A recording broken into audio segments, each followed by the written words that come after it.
Why, hello. Why, hello? Because it's a nice thing to do. Hello. How are we? Are we well on this, I think, Tuesday? Hello, Chib.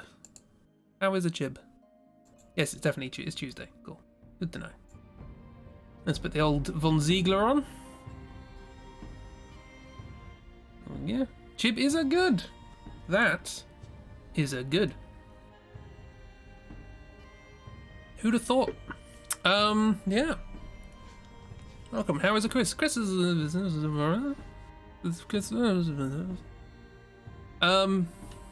yeah. So, welcome to some 16 symbols nonsense. So yeah, let's pop on over. There we are. So, what's happened? Well, let's look at some stuff. What was made between Strem. So, should probably have prepared some of this beforehand. It's fine. Love some 16 symbols nonsense. That's good, because it's all nonsense.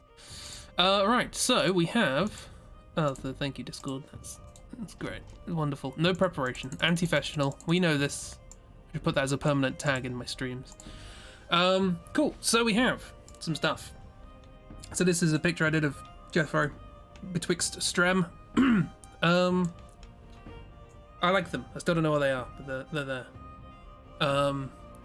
Hey, miss. Hey, miss. Miss has come and I want to say hi. Yeah. So that's that. Then a couple of chibi things. Here is, Brad's mum. Mrs. Baker Ironforge, or whatever her name. No, Mrs. Baker. It's the Ironforge is the baker. I forgot. I think the discourse around this character was that all of Brad's family are anime protagonists, and Brad just wants to bake. So, and hi Dark, how you doing? I'm a good friend. You're very far behind, but hello. Oh, that's no. Twitch. You have to find some way of screwing this over, don't you? How dare you? I will sue one day. Yeah, so that's cool person. And second cool drawing. This is a doodle, well, not a doodle, it's a finished drawing, of a Wick sibling, or another wax golem, of some description. So, yeah, and they have a snuffer as a weapon, which is thematic. Yeah, so some cool things being made.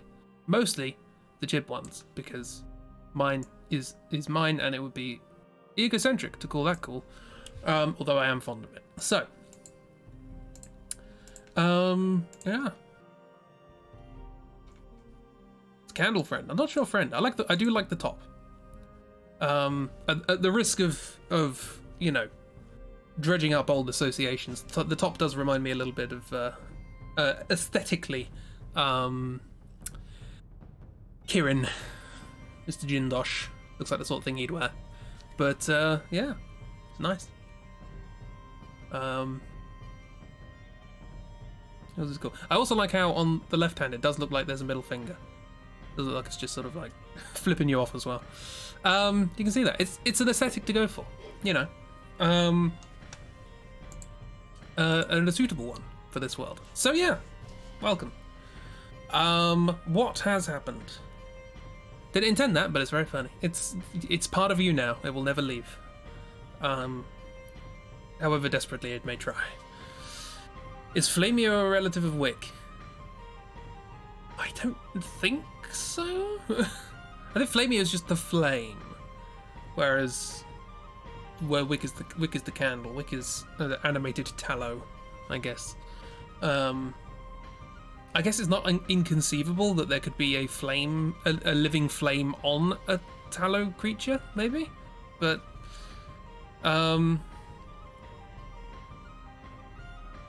very distantly related. Yes, they're related by virtue of the universe starting and creating both of their atoms. But yeah, welcome back to the story. What if you can call this a story? I don't know what it is at the moment. Eventually things will tie together. But at the beginning, these stories are always nonsense. Is wick the candle or is wick the flame? Wick is the candle, but I think the flame is necessary. I guess it's like I guess it's sort of like asking like, are you the body or the blood? Like if you took the blood away, probably wouldn't, you know, stick around for very long. Fun fact about Candlefoe: tried to make their flame look like a top hat. Oh yeah, that's pretty neat. These are the hard-hitting world-building questions, absolutely. Never mind things like, you know, structured story or character development. No, we need to know how are candles and flames related. Yeah. What story? I don't know. Someone tells me there's something like that. I don't know. I think Ragdoll's got a hold of that, so that's fine. Yeah. So, what happened last time? Last time we came across a village, as yet unnamed. I have updated the website now, with the story. I forgot to do it last week, but it's there now. Is that like meld? Possibly. I don't know. All melding together. So we come across this small farming village that inexplicably has a giant factory attached to it, making smog. And all of the people from the, well, almost all of the people from the village, most of the people from the village have moved over to the factory for work. You're absolutely welcome to. We can always go back and change things. There's nothing wrong with that. And as Ragdoll did just say in, well, I said just say, an hour ago, said in Discord, we can always re-meet characters we've met before at any time. So they can't do a lot until a plot thing comes up, but they can join in with whatever's actually happening. So yeah.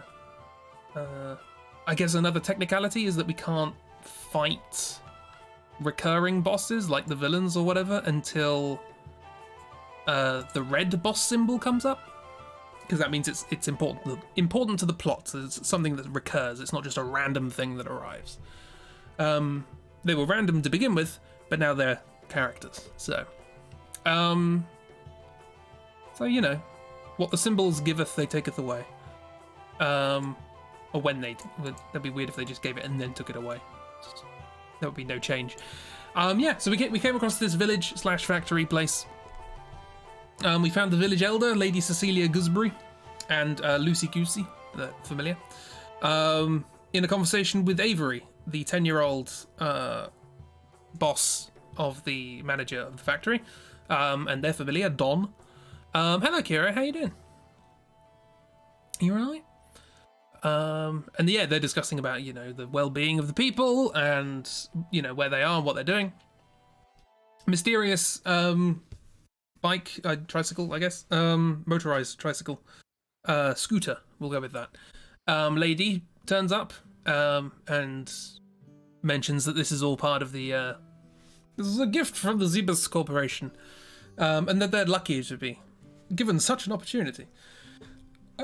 Jethro remains unconvinced. They are the scarecrow of the village and are fond of the people there and are worried about them. Because it turns out, not an awful lot of factory work for a scarecrow.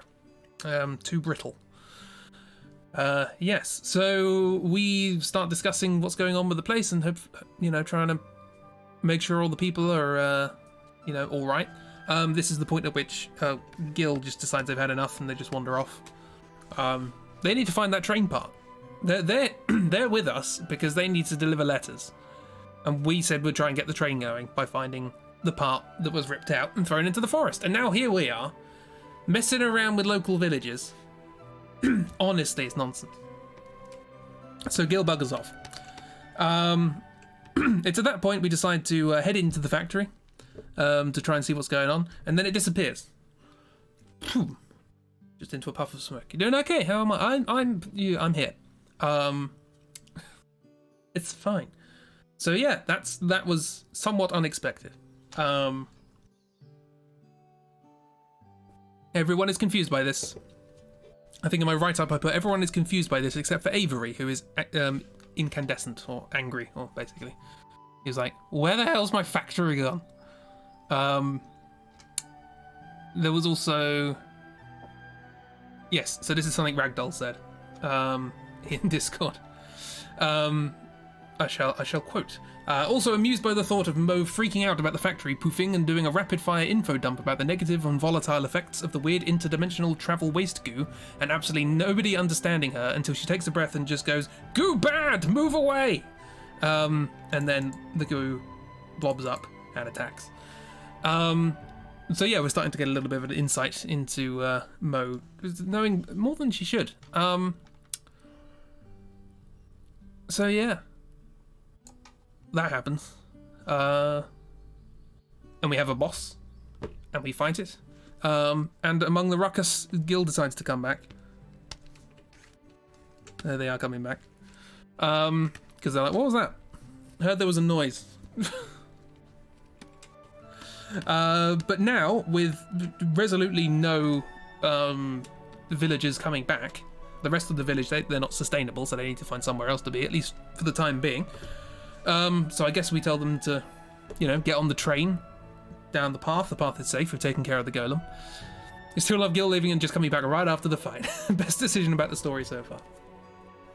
It's great. It's a very Gil thing to do. Avery, I guess, also comes along because they haven't got anything else anymore.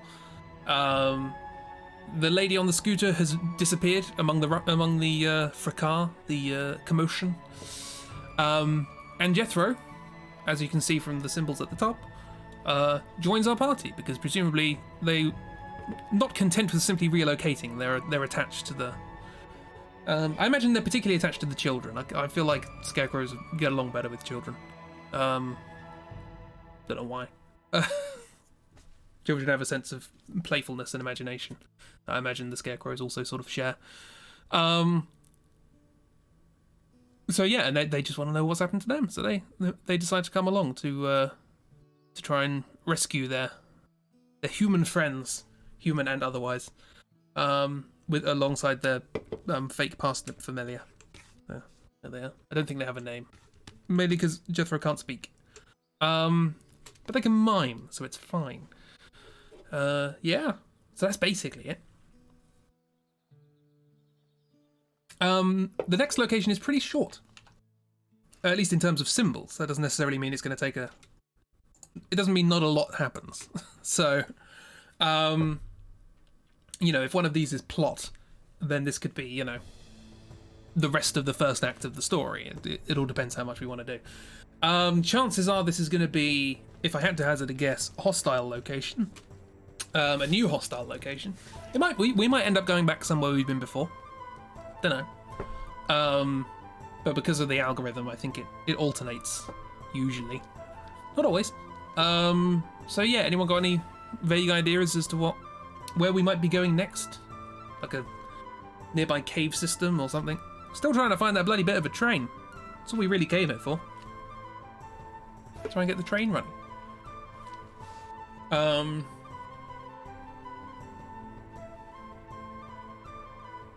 I guess we should also at some point, when the plot symbol shows up, we should probably have like a cutaway to, what the villains are doing, or maybe they meet up with Scooter Lady and discuss plans and things. Now that we've met them, we can see that Stoker's doing hopefully all right. Don't know. I don't have any plans. Does anyone else have any plans? I don't have any plans. Right, is this a hostile location or not? It is. Oh, okay. No, we're going somewhere we've been before, apparently. Okay, we're returning to a previously visited location. There we are. I told you there was a chance of that. Jethro, being a professional scarecrow, noticed where Lenore dropped the part, so they lead us to, well, somewhere. So it's either we can go back to the forest, back to the train, I guess, or back to Rossenburg. Well, either way, when we go back there, oh, fantastic, we get a MacGuffin. That's exactly what we're looking for. I assume it would be convenient to assume that this MacGuffin is the train part. Although we could do something else as well. Back to the forest to find the train part. That's simple. Anticlimactic. But yeah, I guess Jethro could know the forest pretty well. To find the MacGuffin. That makes sense. And it also gives us a reason for this character to be in our party. It's like, immediately they are useful. Hooray. It is the train part we need, but not the train part that was lost. What? How does that work? The new friends help find or make a new train part. Yes. We don't, yeah, we don't necessarily have to find it. We could make it. I don't know precisely how much mechanical engineering Jethro is proficient in. As a scarecrow. A lot of just standing in a field, really. Maybe Jethro knows where lots of crows keep shiny things, so they lead us there, and we find something useful there. That's a possibility. That makes sense. Is it worth revealing the next symbol to see whether or not something interesting happens in that way? Give a bit of context. This is how the train can become a MacGuffin.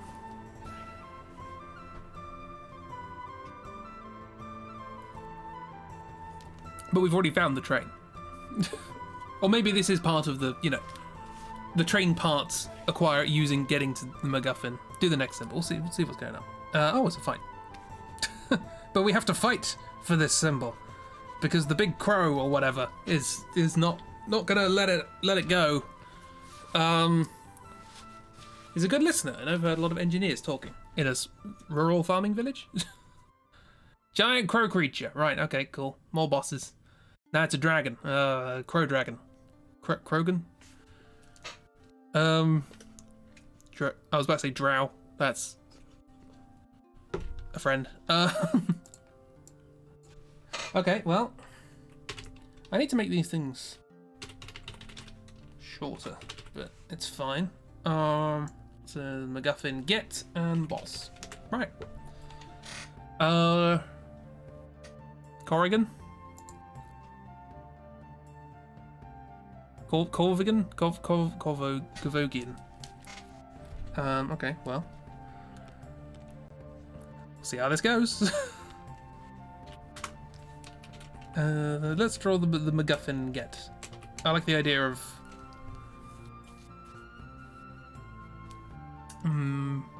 maybe there's like a sort of big tree canopy or something up in the woods.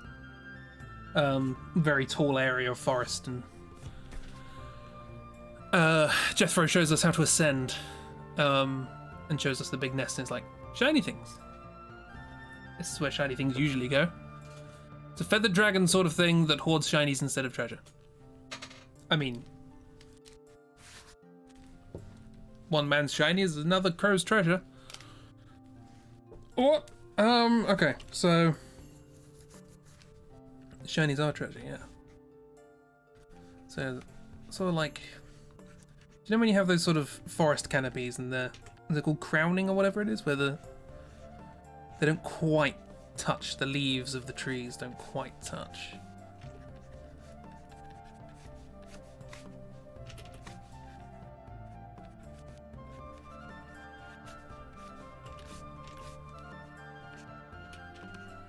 I imagine there's sort of like a nest on top of one of these.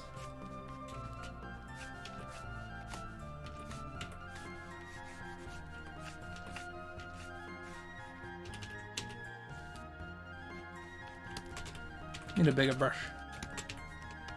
Or just do that. So I can't be bothered.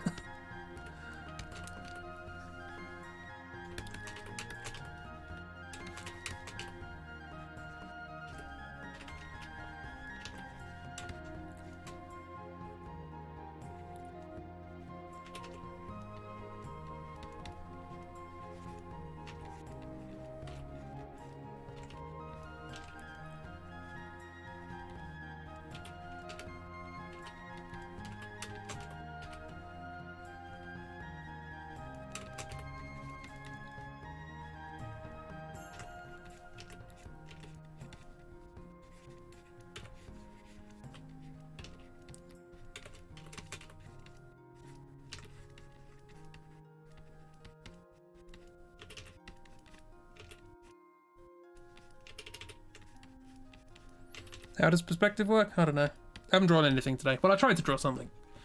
And then I stopped. Jethro's the one who put the shinies. It's like, the crows must have lost their shiny.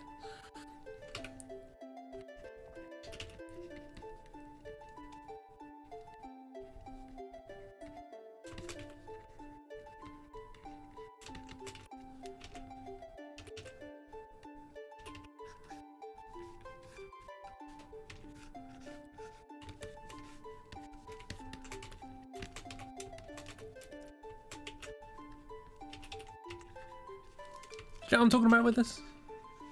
Hang on, let me see if I can find it.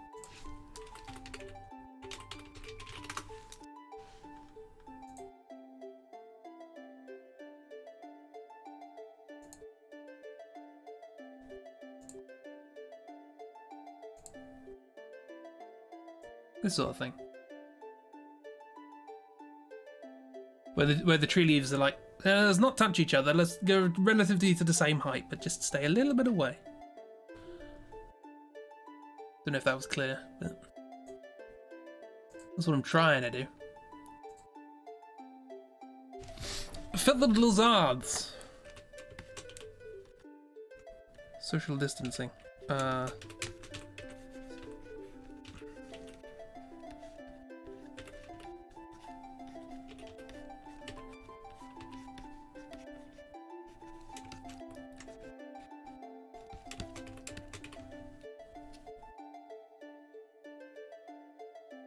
Oh, there's definitely a pun there, and my brain is just not working.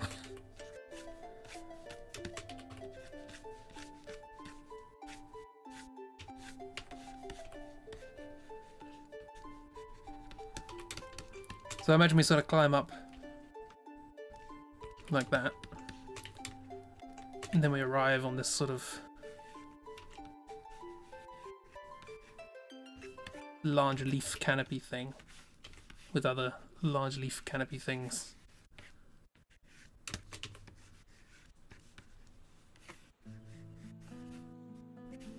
Stretching off into the distance.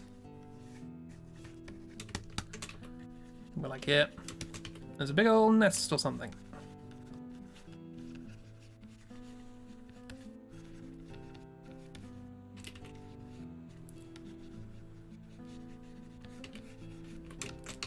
Today is a very rough drawing day, it turns out. That's fine. We can tell a story with bad drawings.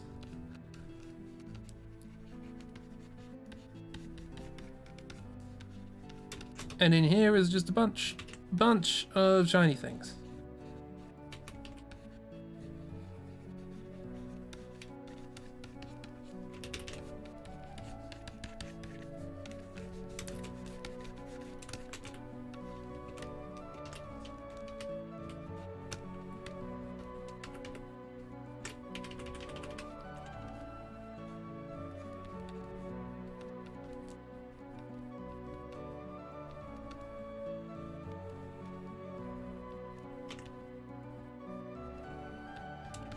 Does that look like a bunch of shiny things, or does that look like a pile of goop?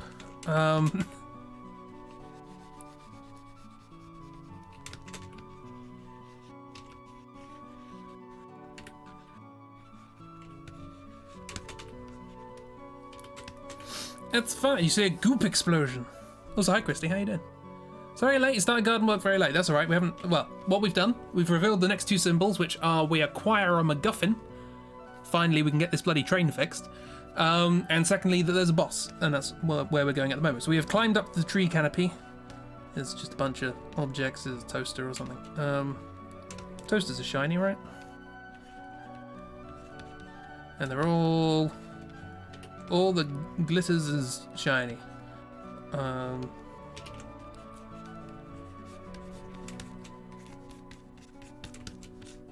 It's usually made of twigs. This is just sort of made of there's like a plank here.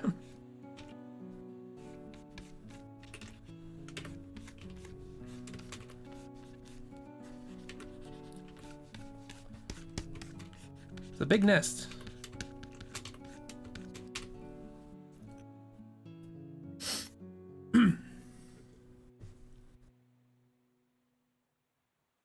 Just put an arrow pointing with shiny things. I mean, we just do. Ooh, sparkles. Too big. Sparkles, shiny. Ooh. There you go. Simple enough. I'm glad we have now established that toasters exist in this world, but not pre-sliced bread. Yeah, trying to fit like freshly sliced bread into a toaster without it all just falling apart is a bit of a pain.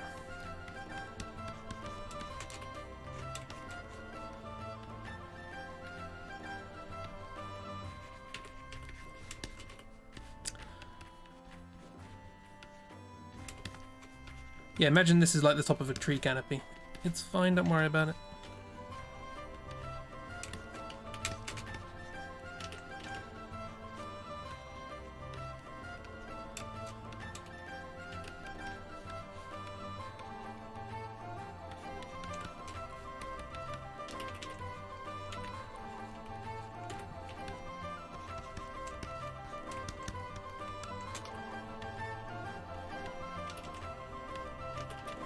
You get the idea. You miss whole grain bread. You miss bread in general. No pre-sliced bread to be seen, but Brad, he will cut your bread like nobody has cut your bread before. Like floating land masses. Yes, I'd like to do a...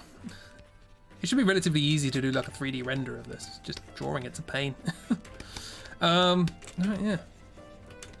So we've got the toaster for scale, so we know roughly how big this is.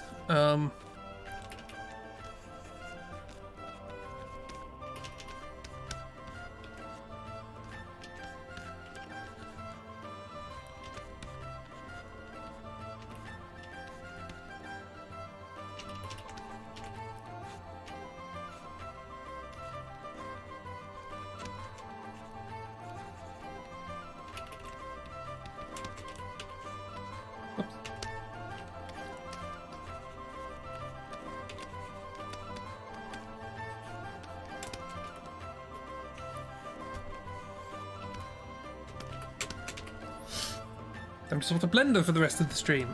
Probably not. If I had to hazard a guess, I think, yeah, probably not.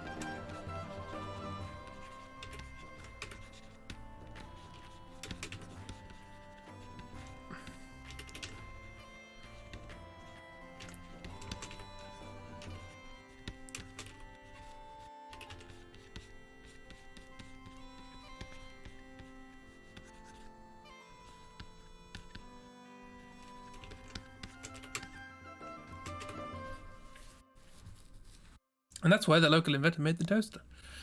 Brad is so good at making and cutting bread. Oh, got some things in chat. Some Legend of Dragoon Dragons, which I was privy to last week.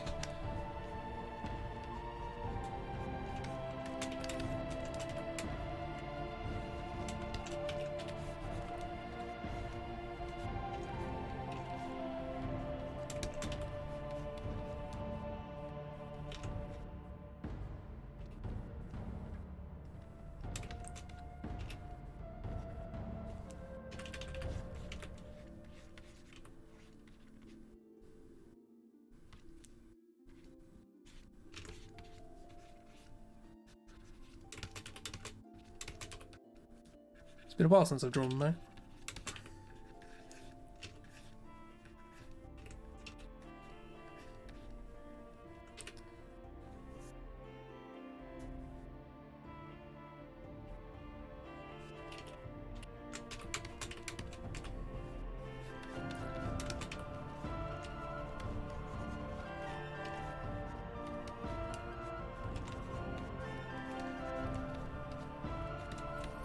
Mo likes this. This isn't the sort of thing that you normally see when you're, you know, out and about travelling and trying to help people.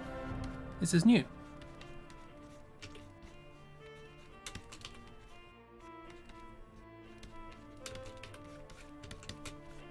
Oops.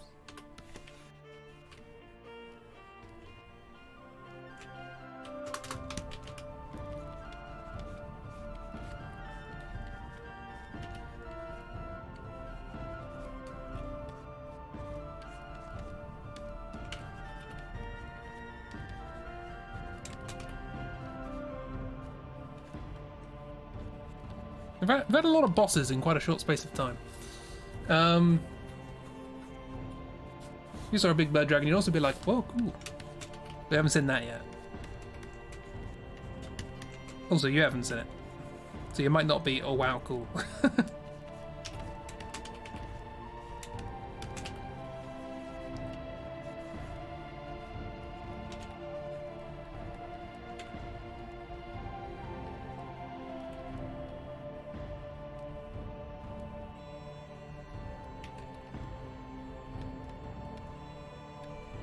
I don't know if flow's ever been this high before. Maybe they're a tree frog, I don't know, but they might be somewhat uneasy about this.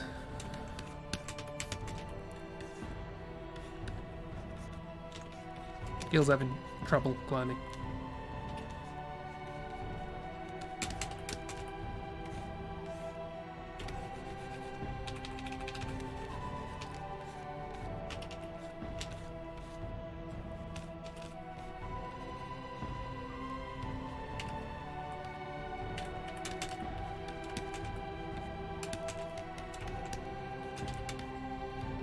That's fair. Can Gil even reach above their cap? Probably not.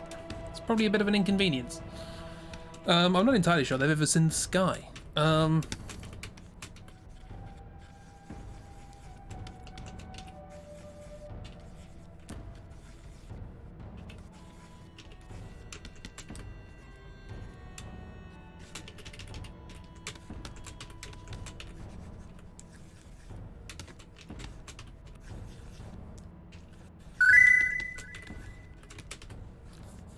Yeah, ooh. I mean, if you want me to incorporate that into the design.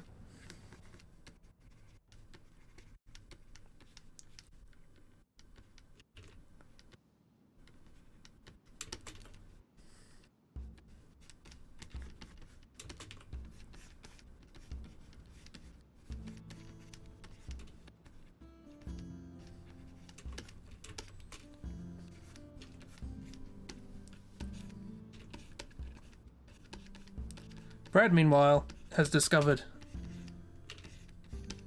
a seemingly brand new toaster.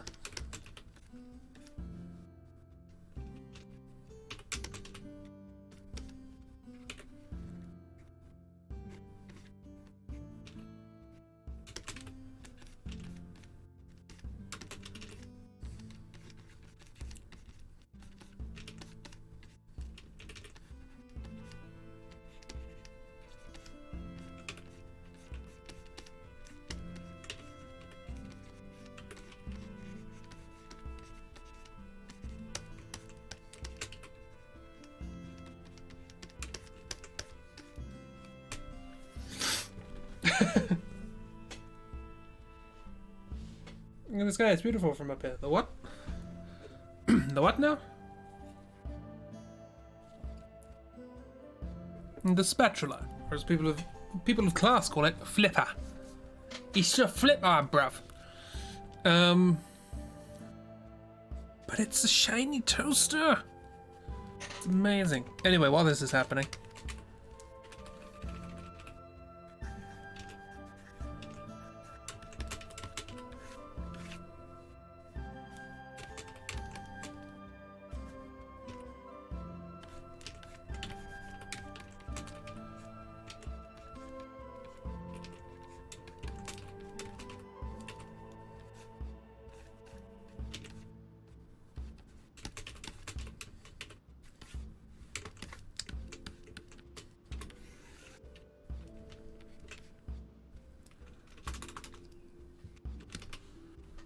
everything's fine until Brad touches the toaster and all goes Cave of Wonders. Yeah, it's if Aladdin, but you know, less lamp, more toaster.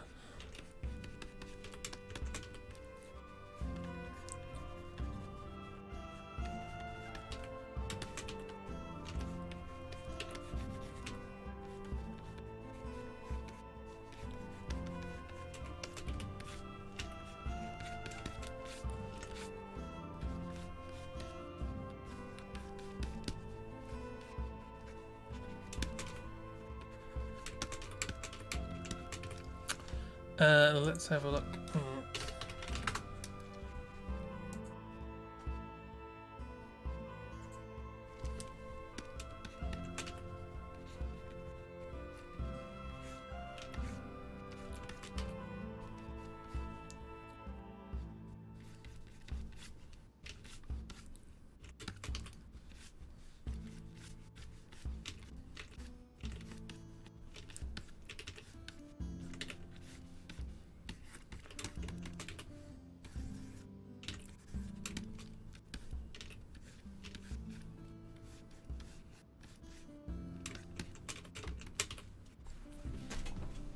What's this giant blue thing?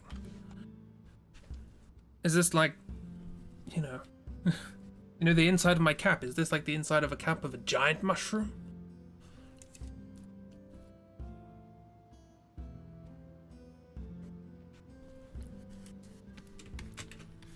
Well, they can't breathe fire, otherwise why would they have a toaster?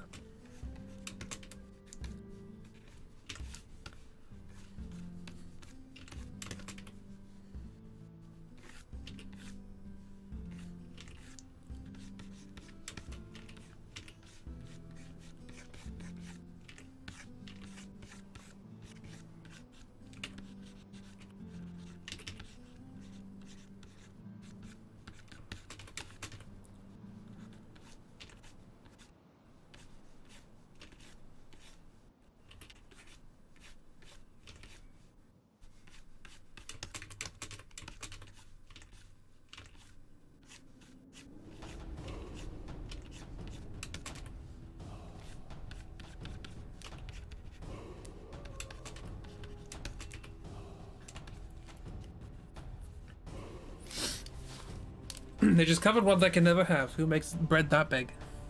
I mean, Brad would.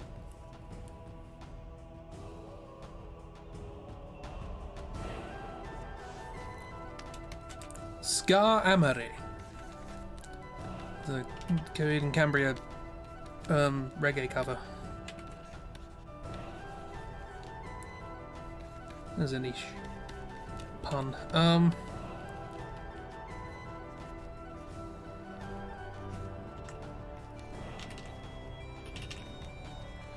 Yeah, I was only saying to Dark the other day that I wanted to design some dragons. some weird dragons.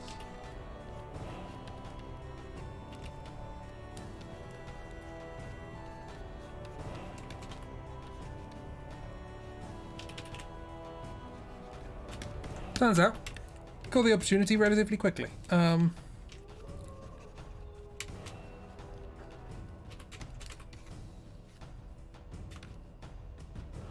gonna have multiple legs. Well, it's got two, but is it gonna have multiple pairs of legs? Does Bird Dragon fall under Weird Dragon? I think so. Like, it's not traditional Western Chunky Dragon or traditional Eastern Tube Dragon. It's something slightly different.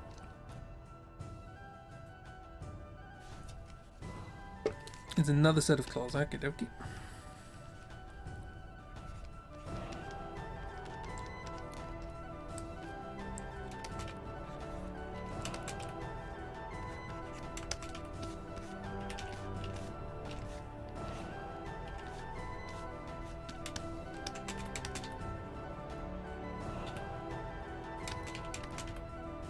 Trunk or Tube? That's a new game show.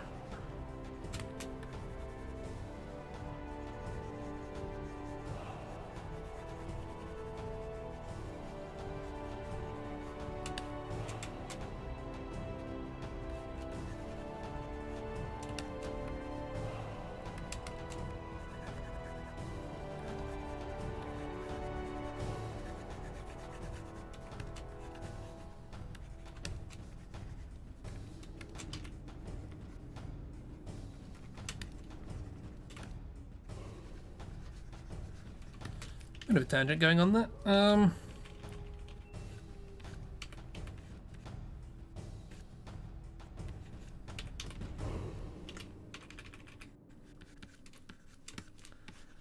Okay, it's fine, don't worry about it.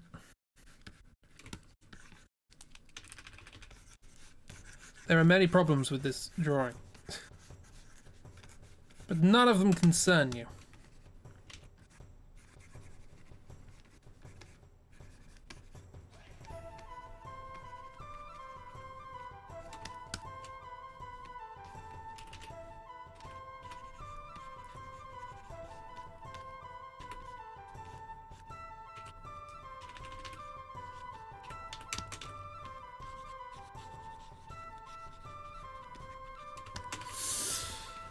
Epic music right now. It's Adrian von Ziegler!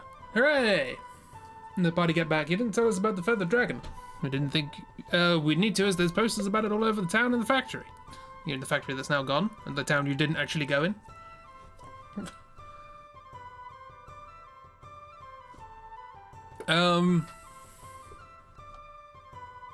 Surely the locals would have told you. Oh, right.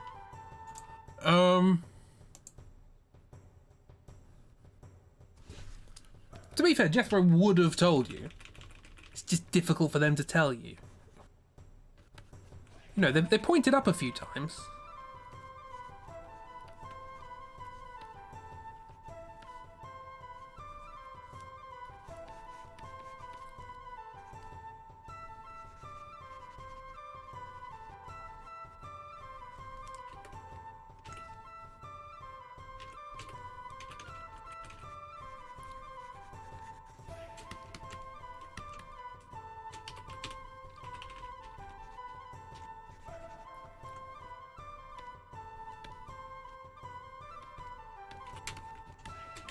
You get the idea.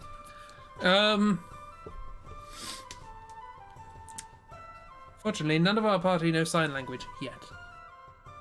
Eventually, when they meet Wick, it'll all work out.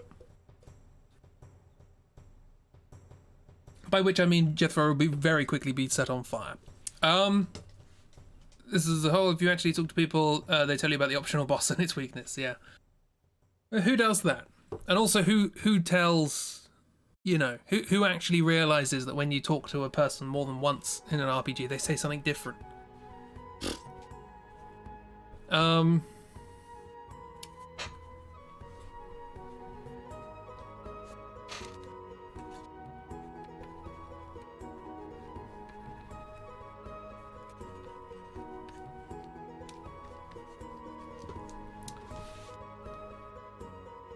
Oh, it's Wick. I said Wick is a psychopath. I like how you were all saying, you know, oh, we'll, you know, do a little bit of self-psychoanalysis via the villains and sort of putting a little bit of ourselves into the villains and all that. I'm like, well, I hope I'm not doing that. Otherwise, I definitely need some counselling.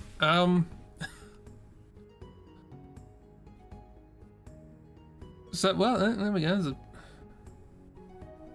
big old... It's quite a small nest, must be said. Well, it's not even a nest, there isn't an egg in it. I'm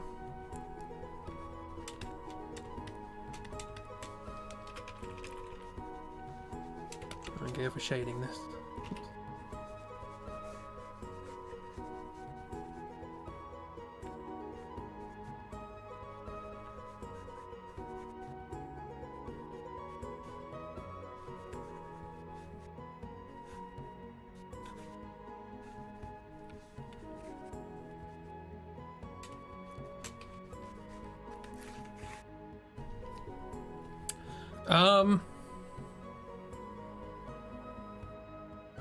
Sometimes you just want to not be nice and go apeshit. Yes.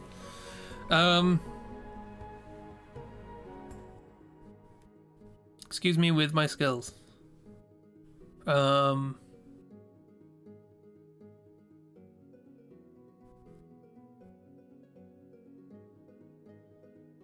to work out how you could turn excuse you into a mathematical thing. I mean, it looks a little bit like E times cosine of E. I'm trying to use my skills to excuse you. That's what I'm doing. You know, right? It's been saying it's a bad draw day. It has been. I'm still not. You know, I'm not backing down on that. Train part from a train that was transporting train parts, which the dragon stole. The train, I mean. They stole the train. That's a bit more of a problem. We came here for a train part. We found everything but that part.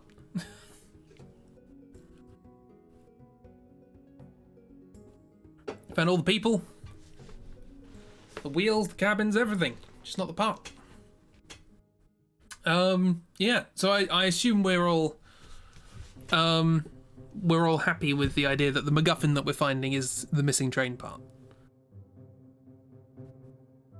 There's one leftover part. The other dragons are arguing over the rest of the train. Okay. Well, presumably we also need to wait for the symbol of using the MacGuffin before we can actually get the train working. Hopefully that's the next symbol. If not, not sure what we're going to do. We have to hand it over, but then we have to go off and do something else. I don't know. Let's see. I don't know what's going on. Please be MacGuffin news.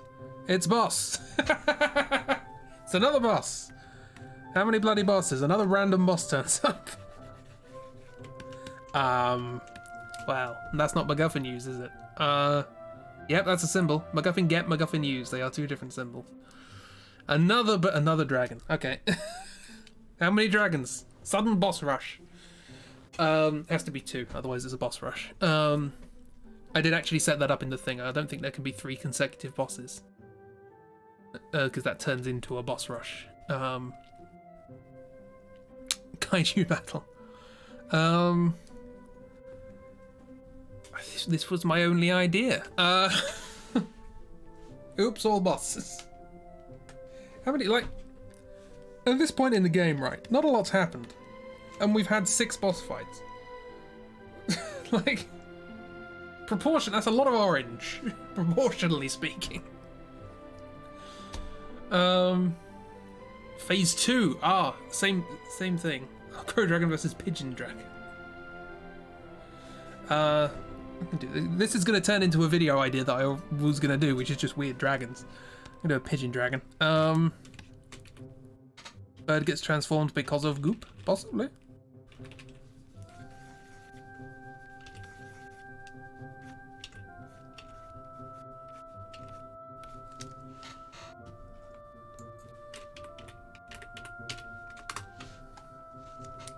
Yeah, you're way ahead of me.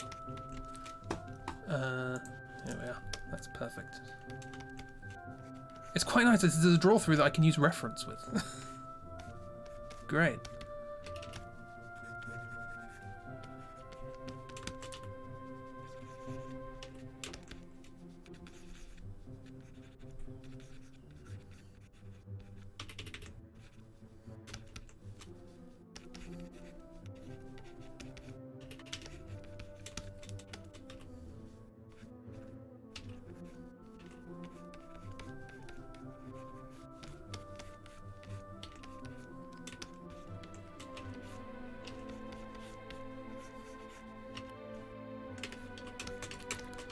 It's not difficult to make something look like a pigeon from below.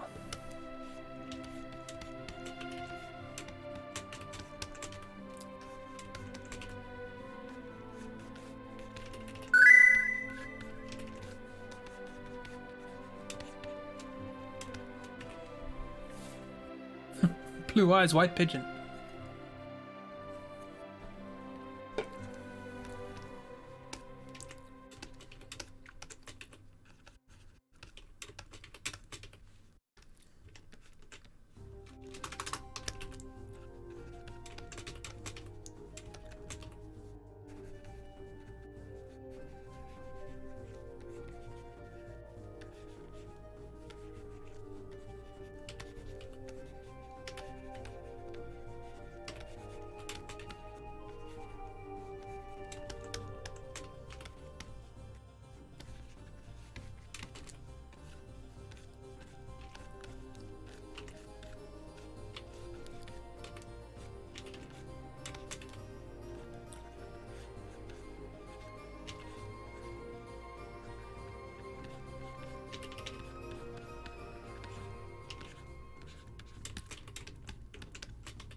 I need to look, see what a wing actually is. That's a lot of pigeons.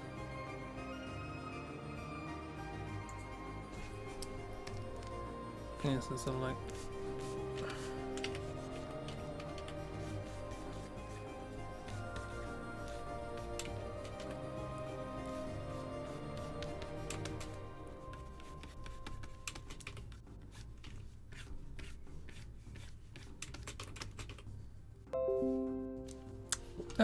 Afraid man.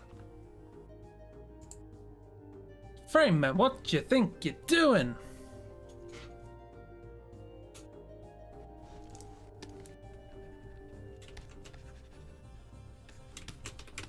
Honestly, here I am, drawing an amazing picture of a pigeon dragon, which at this point is just a big pigeon. Oh well, these things happen. Twitch is just having a bad day, I think. Hello, VOD people, how are you doing? You alright? You having a good day? The one stream that Ragdoll can turn up to.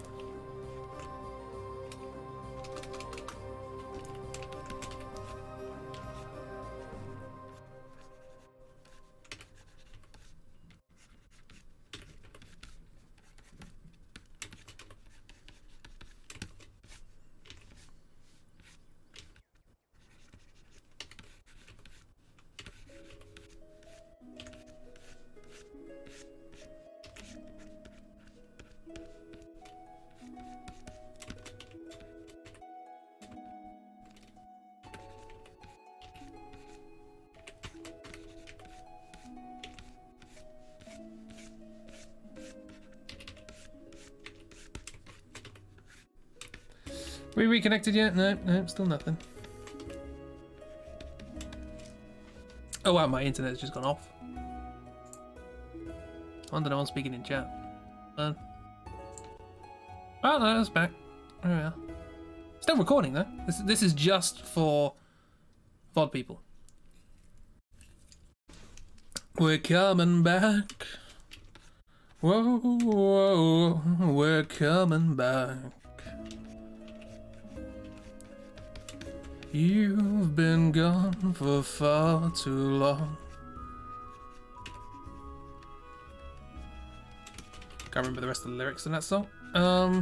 Still not connected to Twitch though. That is interesting. On the plus side, OBS has told me that I have dropped 0 frames.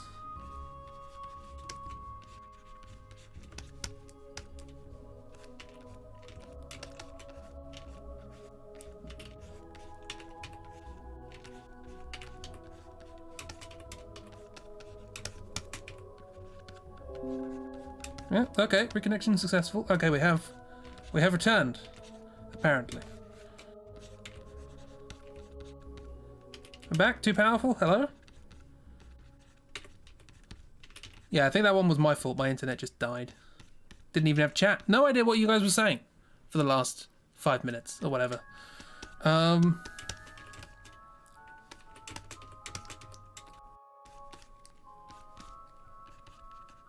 Stream back, hello. I've just been drawing a pigeon. Nothing exciting's happened. It's fine. Apart from the disconnection, of course. That's the same thing.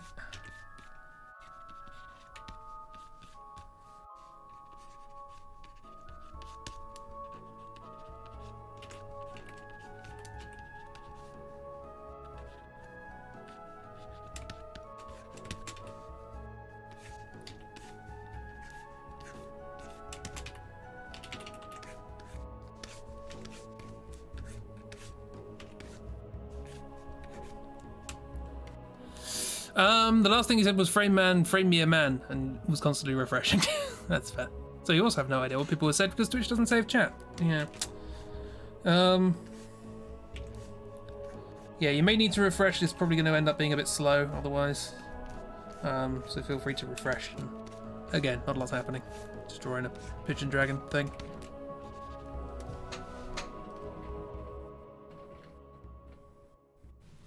Well, something's having fun outside my house. That didn't. I probably have to. Yeah, I probably have to reset my bot. Sorry. That makes sense. Bot also disconnected. There we are. That's interesting because we were having no real technical issues until that, and then just internet stops. It's a lot of feats. This is six legs. Because why not? Meow.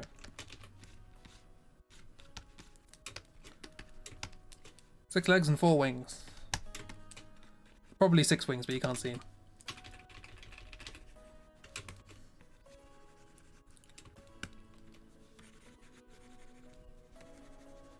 some shadows to add depth.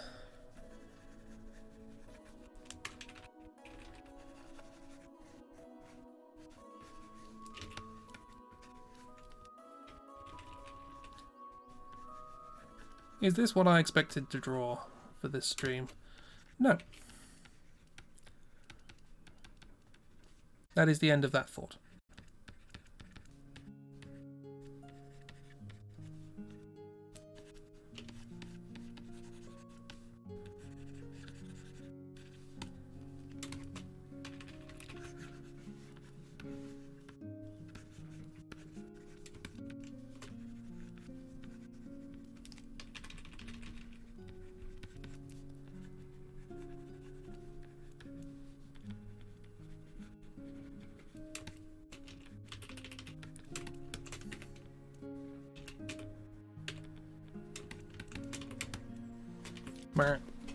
Oh, there, right. What was the last thing I saw? Still have chat, you can take photos. Well, I mean, I don't know, it's probably just people saying Frame Man. I think the last thing I saw was Christy saying, oh gosh, I saw the beak as an ear and the circle as the face, looking the other way for way too long. Oh yeah, I can sort of see that. Yeah, sort of.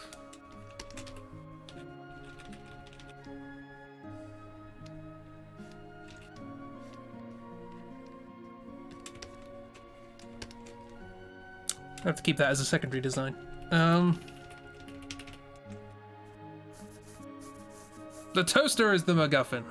We didn't find the part, but we can use it to make a part. Maybe the MacGuffin is something else, which we decide later because we don't know what's going to happen. We just also happen to find the train part. Possibly. This all depends whether you consider the train to be the MacGuffin. Which I imagine it should be by the rules of these stories and such. You know, I considered airships to be MacGuffins, so don't see why a train shouldn't be.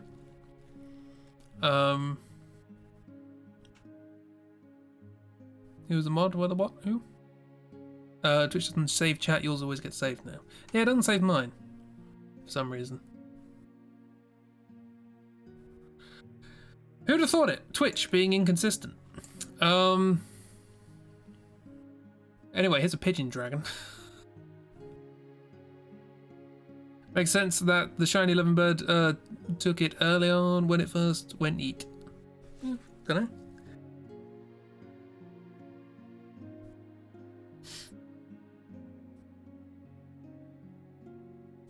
The thing is, we don't really have a character who would, you know, take lots of bits and pieces without any good reason. You know, Gil's not, you know, Gil needs to stay relatively light for the purposes of travelling. Jethro is not really a bric-a-brac sort of character, I imagine. Mo's already got a backpack full of stuff, and Brad's interested in the toaster. So I imagine the toaster's probably what we're going to take.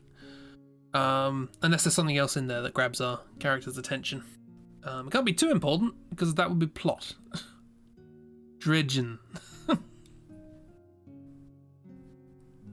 It's better than Pragan, I guess. Which would be...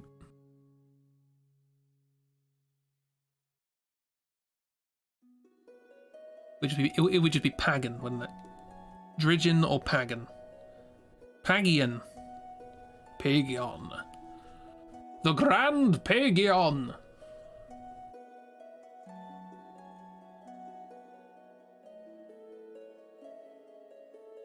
That'll be the train part then. I mean, you know, if we find that we are still looking for the train part, that's why we're here.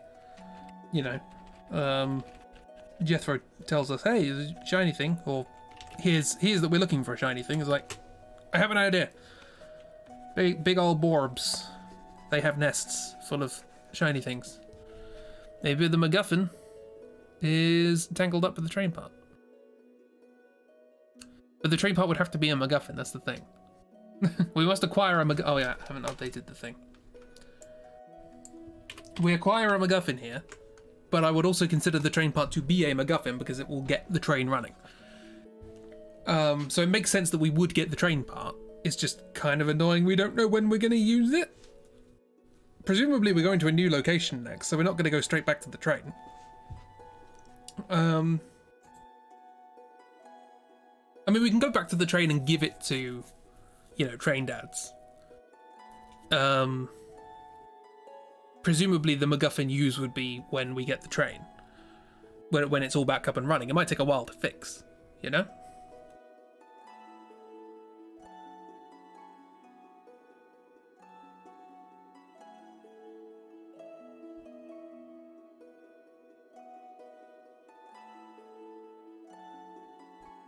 And here we come, getting bogged down in the technicalities in this fun, silly writing game.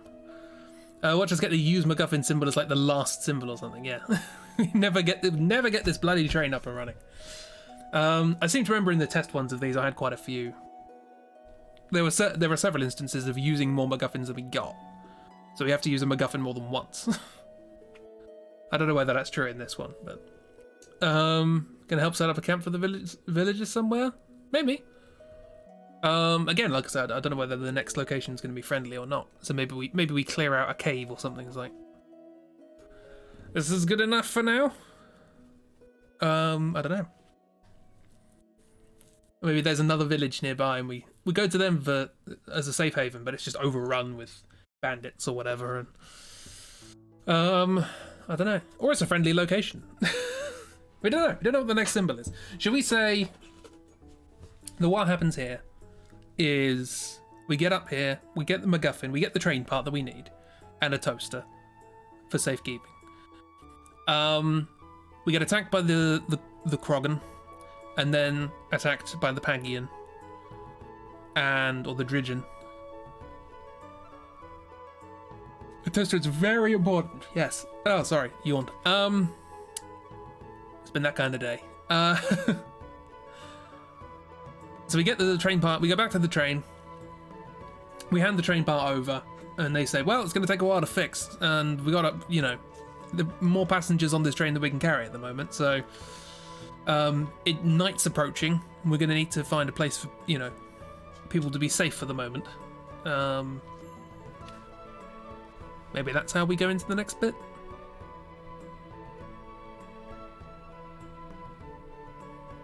I'm sure the bridge trolls will keep somebody company under the bridge thing. Judges you harshly for yawning. I'll be sure to mute the microphone next time. It's fine. Or I'll put reverb on it. OBS will probably crash again.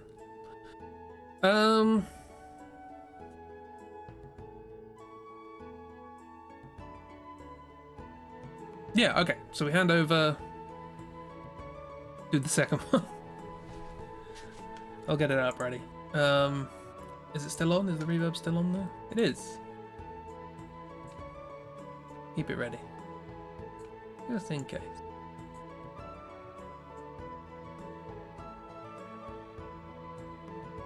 Bridge trolls need people to play bridge with anyway. Yeah, we're going to come back when we finally get the MacGuffin use symbol. And we're just going to find everybody playing bridge under the bridge. It's like they've set up a tournament. And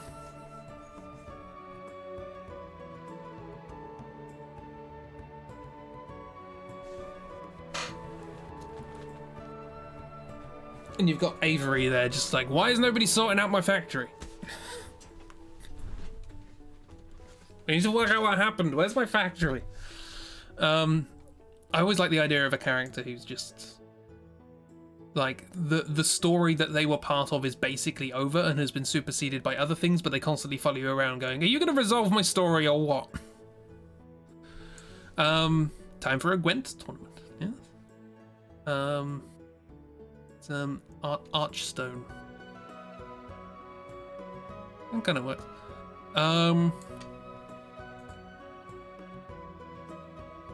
Everyone has a family to feed. He's 10, okay. He's the only adult in the family that isn't, you know, crippled from overwork. Right,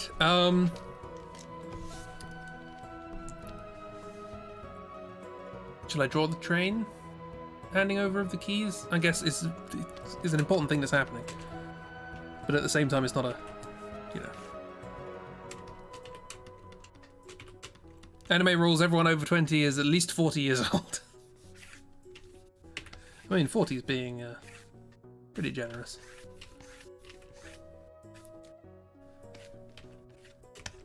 There are three types of people in anime. There are the young, plucky heroes.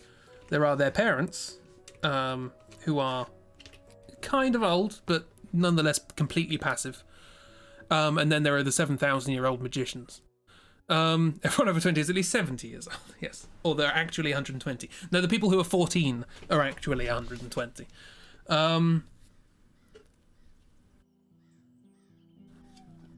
That way, the fans can get away with weird stuff. Right, what am I doing?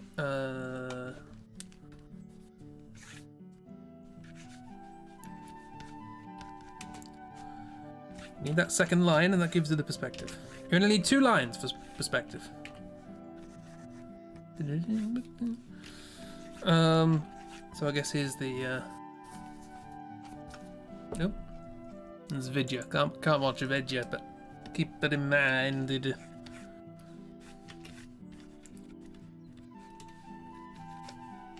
I need to draw this train properly at some point. I do like the idea. If I do a poster for this, I like the idea of doing the train, but it involves designing a train. That's the main issue. Okay, so there's the vanishing point. This is where I would use my rectangles. So okay, that's the midpoint, and then I'm gonna go through there. So that should be where the next bit is. And there, that should be the next part. So this bit actually should look like that. And like that.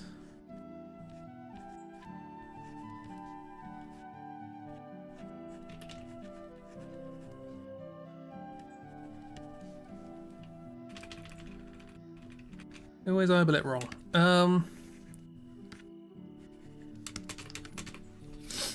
Designing a scooter was enough for you. I don't blame you. It's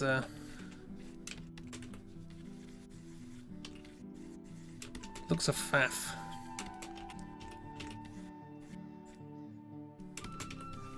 I have difficulty drawing bikes or motorbikes with reference, let alone designing one.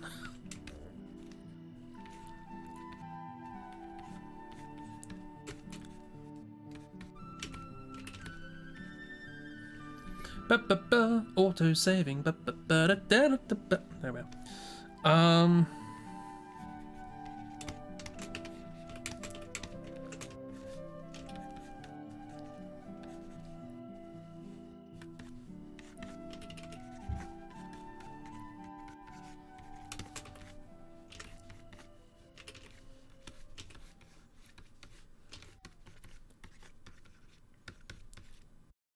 Stop doing that.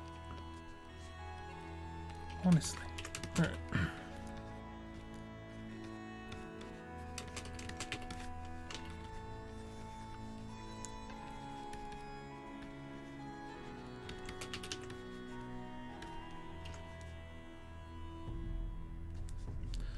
So how's everybody's beginning of the week going? Is it going well?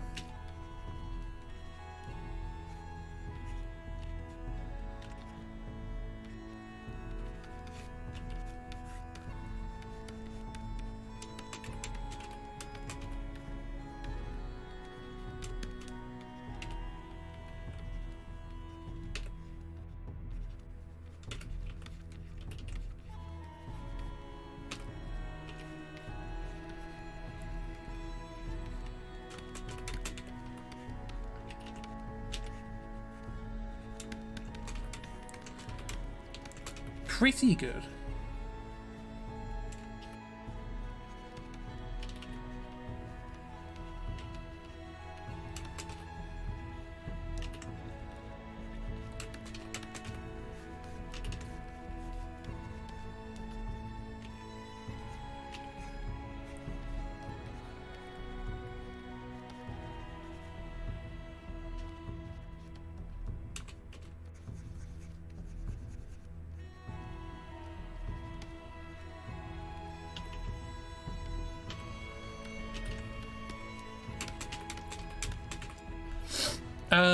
I keep forgetting what this character's hair looks like.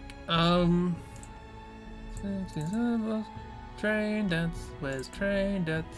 That's where the train dance are. Right. Cool.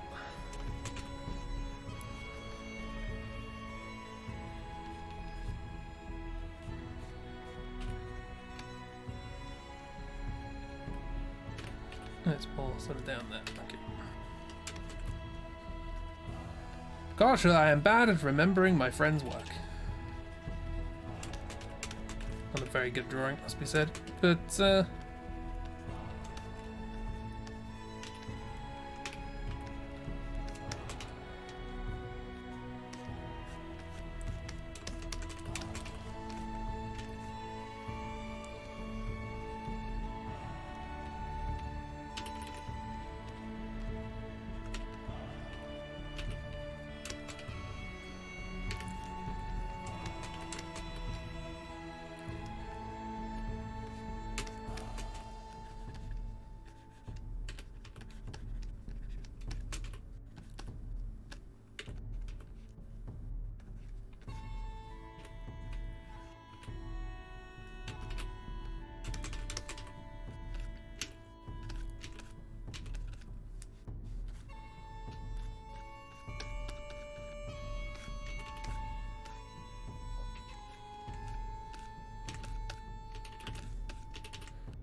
yeah, I don't know what's going on here. It's fine. Don't worry about it. It's reaching out the trains. What I'm trying to get there. Doing good. Yeah. How about crispy? Yeah. Everyone who looks 10 or below is 200 plus. Absolutely. It's finals week, aka hell. Well, you know what they say. The finals is, it's the beginning of the end.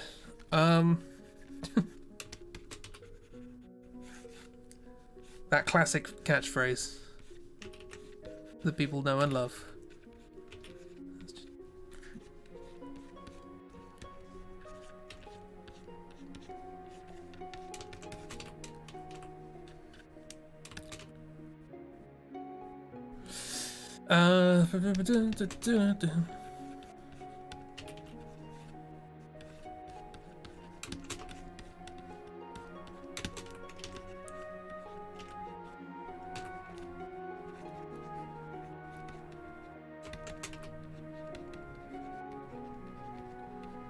Here's the train part.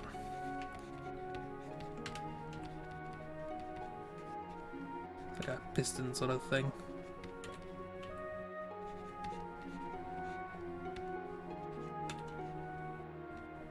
That looks a bit like a syringe. Like a piston is kind of a syringe, really.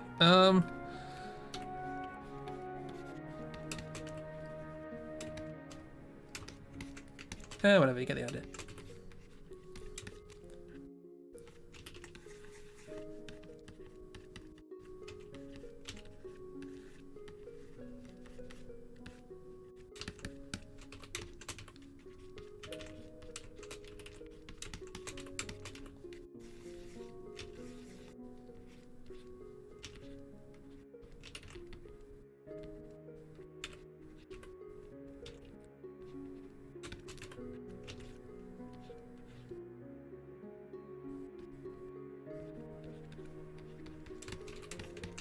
They're pretty high up. Probably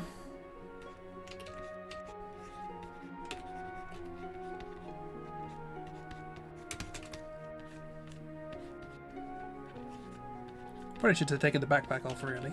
But, hindsight. 2020 and all that.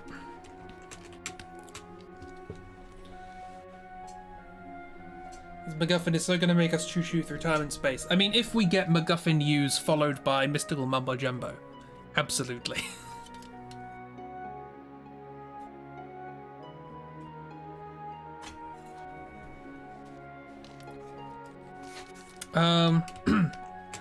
I imagine the zoomed out picture of this is like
Brad's getting poked in the eye.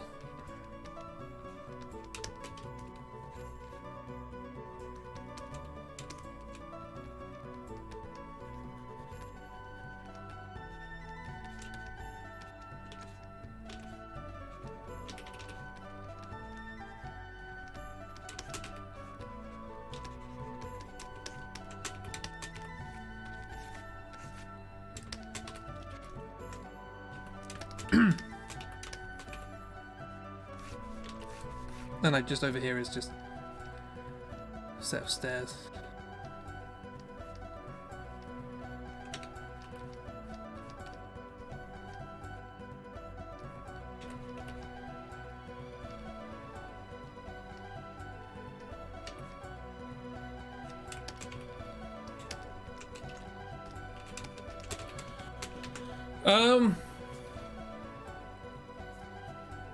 The toadstool!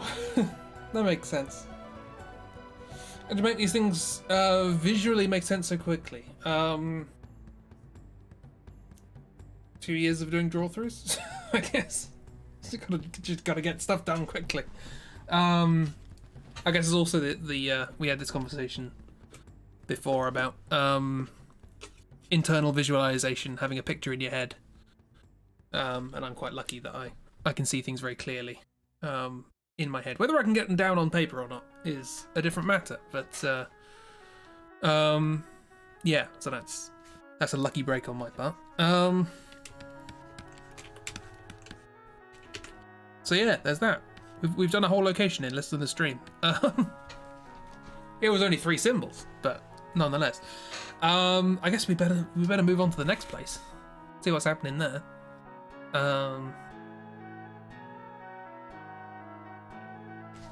Right, cool.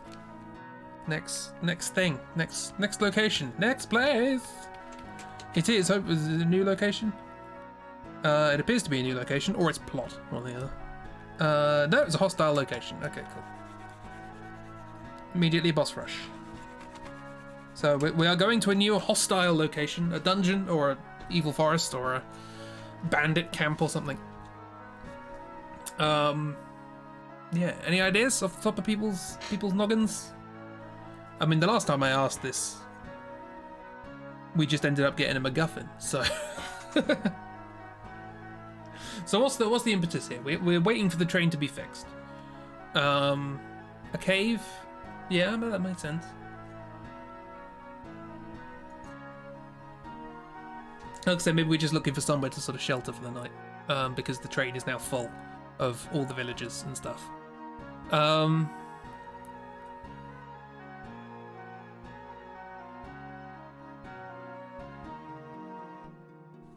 say all the villagers. There's a lot of people who are on the train. There wasn't much more space, so with the half a dozen villagers that just joined, there's no space for us. Cave to underground temple of shrimp god for foreshadowing. It's like the idea there's like, in those old, the Lovecraft games, you get those sort of statues of Cthulhu. And you're just going down and you've got these statues of prawns just going. Just like a little prawn ring. With the eerie lighting.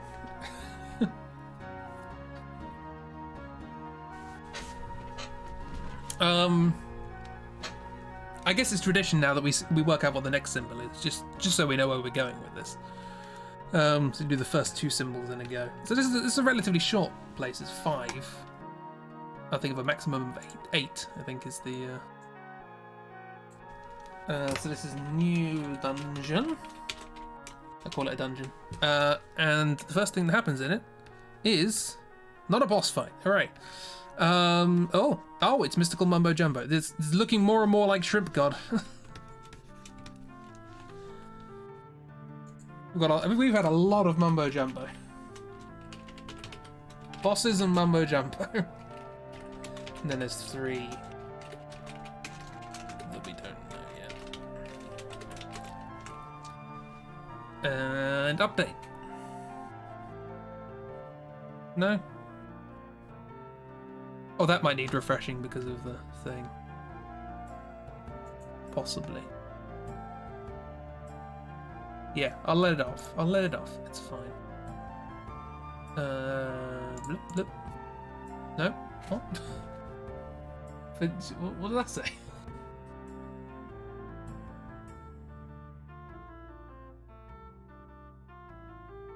What's going on there? You just broken all together. What's happening? Is this a key smash? I don't know.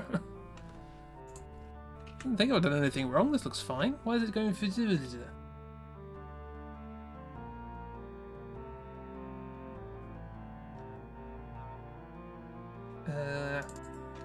Wow. Really, they just break, didn't it?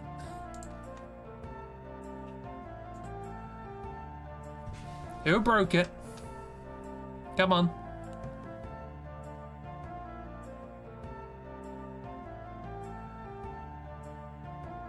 Oh, hang on, hang on. If I do this, maybe it'll fix itself. I have to refresh. Ah! Oh, yeah. Aha. Okay, cool. Oh dear. Twitchman broke it, the criminal. I know. And it's going for... I don't know why. There's nothing like that in this. Oh, is that... Hang on. Is that... I'm interested now. Did I do that as like placeholder text in the HTML file or something stupid?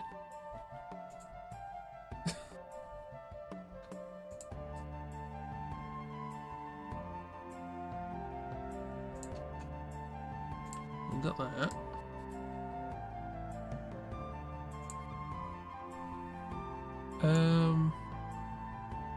Oh, I did, yes. That's placeholder text. Oh, I forgot to put that there. So that is, yeah, it is a key smash.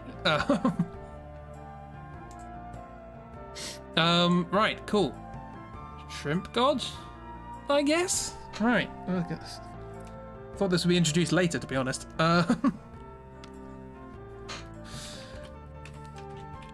So we try and find a cave for shelter for the night because the train's full.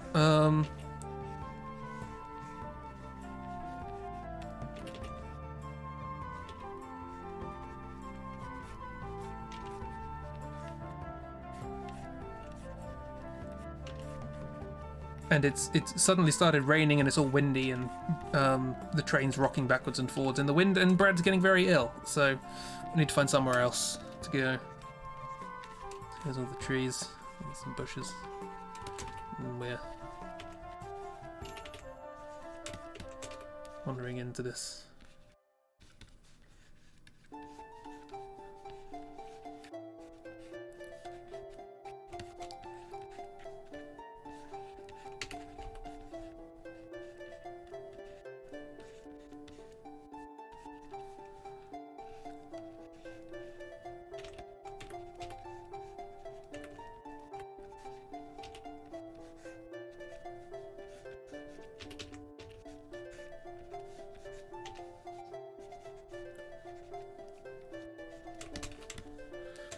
I think I'm getting across the idea that this is a cave.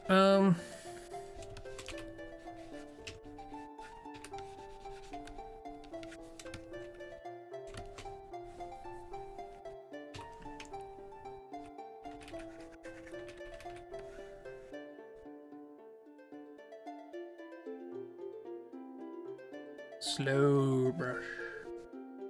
Very slowly. Slow brush.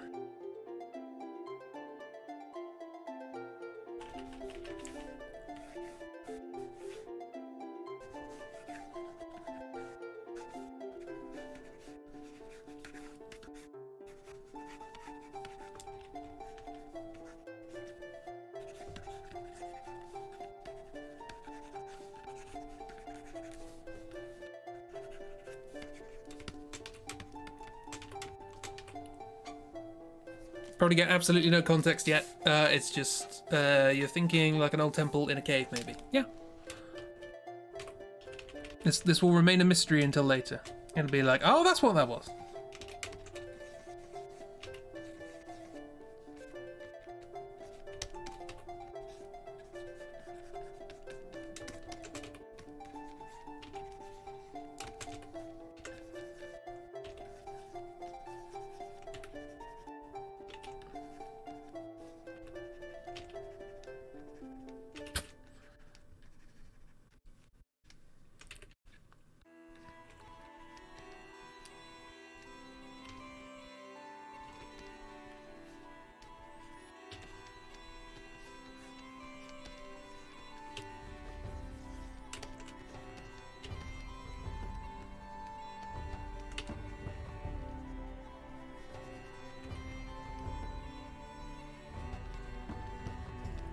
You probably should draw background second, but I guess it's nice to have something grounding the characters.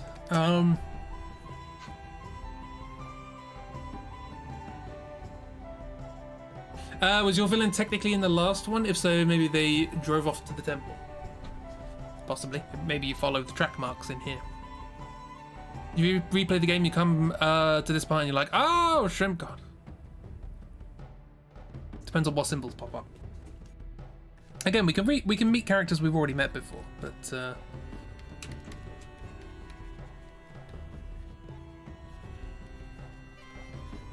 maybe they teleported away as well. I like the idea of like sort of like a glow stick sort of thing. Mo knows how to crush up a couple of mushrooms or plants or something into a flask, and it just sort of glows, turns fluorescent. You know, it makes a change from a torch, you know?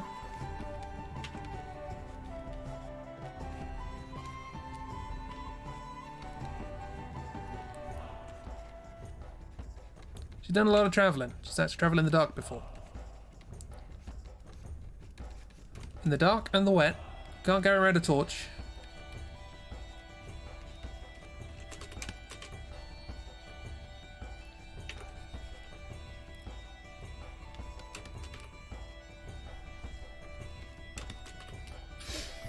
Smush some mushrooms, Gil, avert your eyes. Again, like, you know, Gil has as much attachment to mushrooms we find on the ground as we do to, you know, squirrels. Or then again, if somebody squashed a squirrel in front of me, I'd probably be upset. Because you think she has some mysterious reason for being here. That could be the mysterious powers of worshipping Shrimp God. Who knows? Maybe they're the connection between the company and the Shrimp God. I don't know. Because I imagine I imagine the as Ragdoll said, the Team Rocket portion of the villains. I imagine they're none the wiser as to all this mystical nonsense. They're hired goons. they're just here to get a job done, competently or otherwise.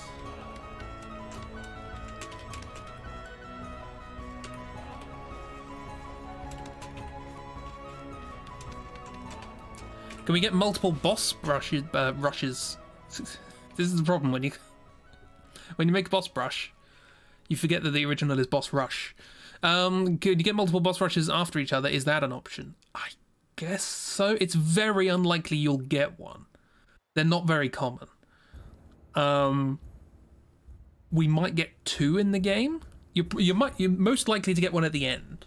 The way I set it up is it becomes increasingly plausible that that's going to be randomly chosen as the game goes on. But come back to hearing the words Team Rocket. Do we get to have a Team Rocket? I mean, our villains are basically the Team Rocket. That's something Ragdoll mentioned. That we have Team Rocketed the villains.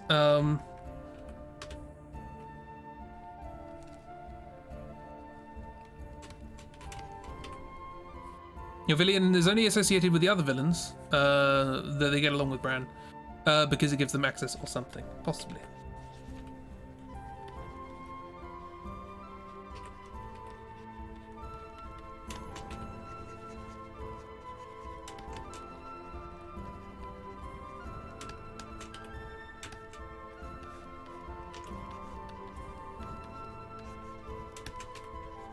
Did I mention it was raining?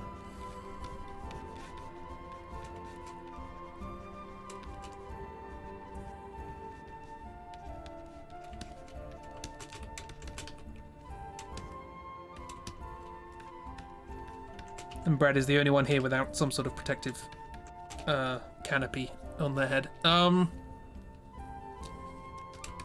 didn't mention it was raining. I mentioned it was windy, which means I should probably do that.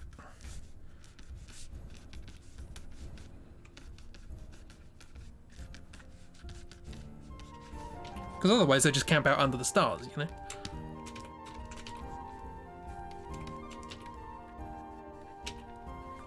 His hair has become soggy.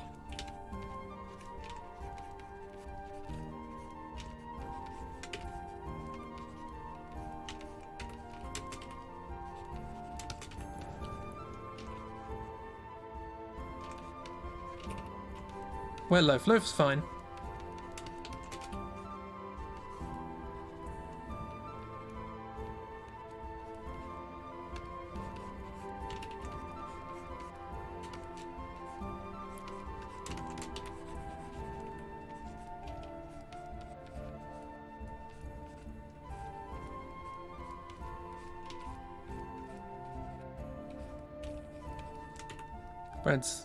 Brad's making sure Loaf is all covered and nice.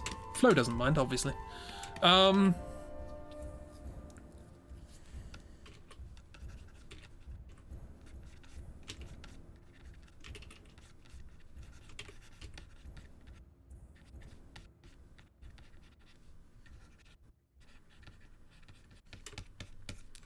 Also, Brad's not exactly wearing the best sort of protective clothing when it comes to this sort of adventure.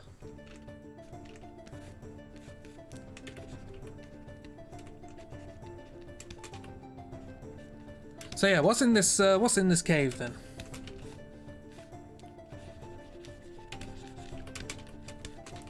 Let's talk details. What are we gonna find here?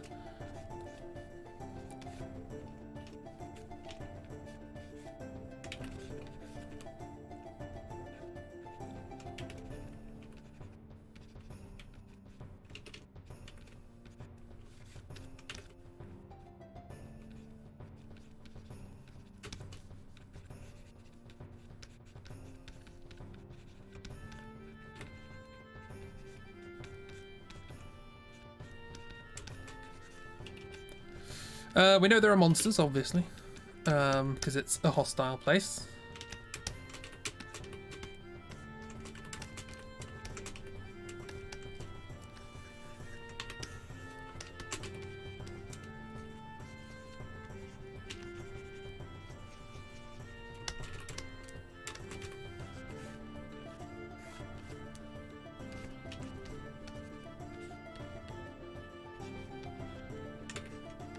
I get the impression Jethro's peculiarly acrobatic. They like climbing on things.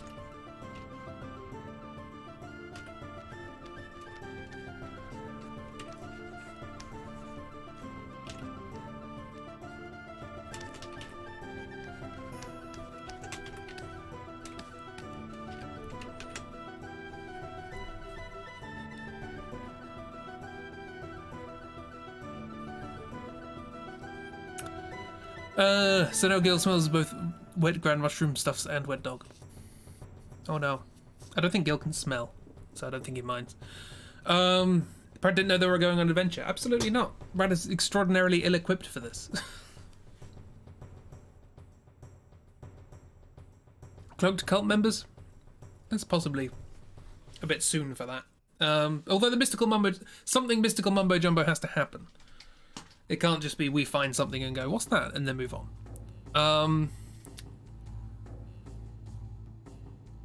Mysterious writing on the walls, good old temple traps.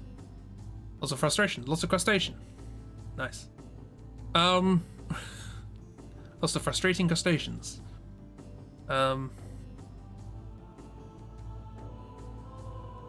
Jethro can scuttle around the cave and make traps go off? Maybe, they're very fragile. Athletic but fragile.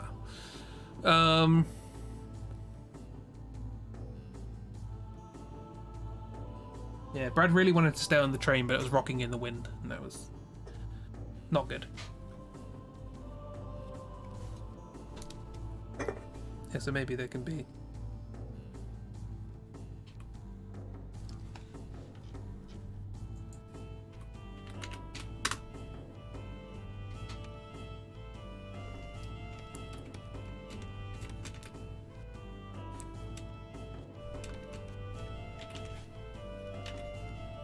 sort of cracked statues of some description. You don't quite know what they are. They're all broken and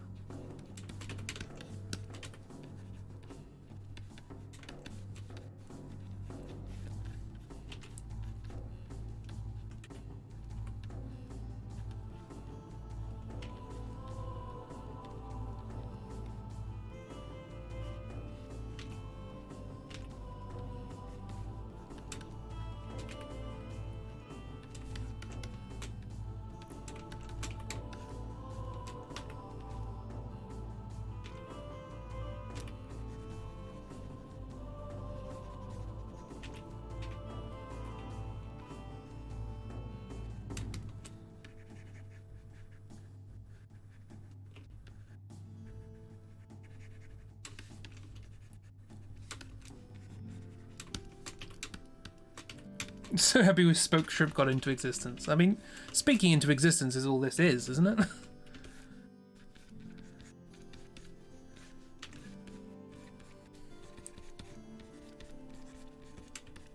And lo, they spake, and thus it was.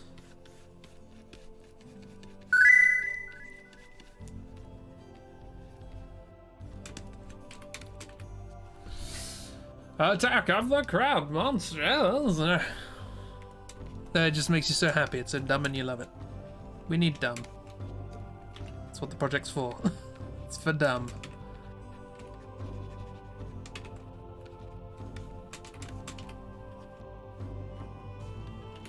There's a Final Fantasy randomizer, and they've randomized the sprite of the final boss because it transforms at the end. And they just randomize it to pretty much any sprite they want. It doesn't have to be from the game. You just stick in a new sprite and it'll be fine. There was one that I found recently which was they put in a sprite from a JRPG that I don't know, but the last boss is like based on sulfur, and it's like, that's a weird idea for a last boss. So like, shrimp, don't worry about it. There needs to be a shrimp versus hippo fight at some point. You could have called this shrimp versus hippo, and nobody would have argued with you.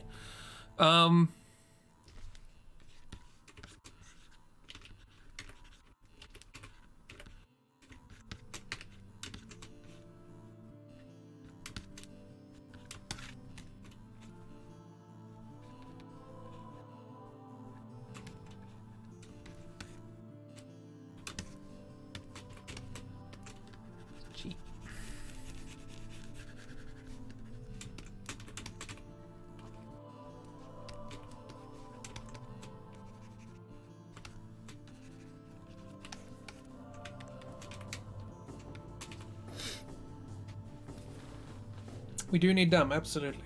Yeah, I'm quite happy to have the two giant summoned monsters. One is a hippo dragon and the other is a shrimp demon. You know, clashing in the air underneath our characters who are fighting a villain of some description. Two simultaneous clashes mirroring one another. I want to reference a game now, but that'll be spoilers.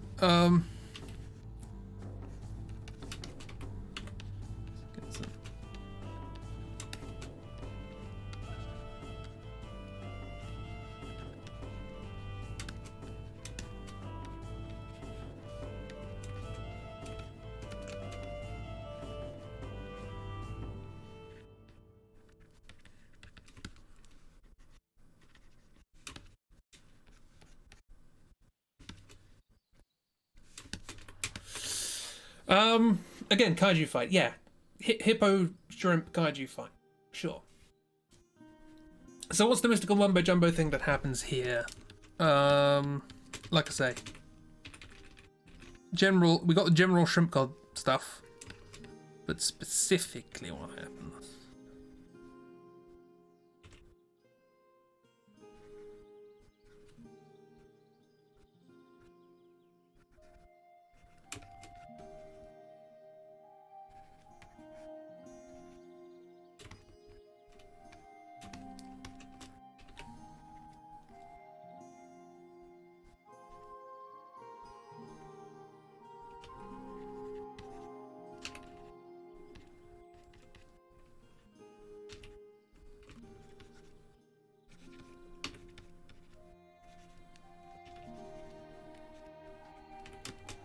Difficult to do. Big old light contrast when you don't have much sort of colour going on.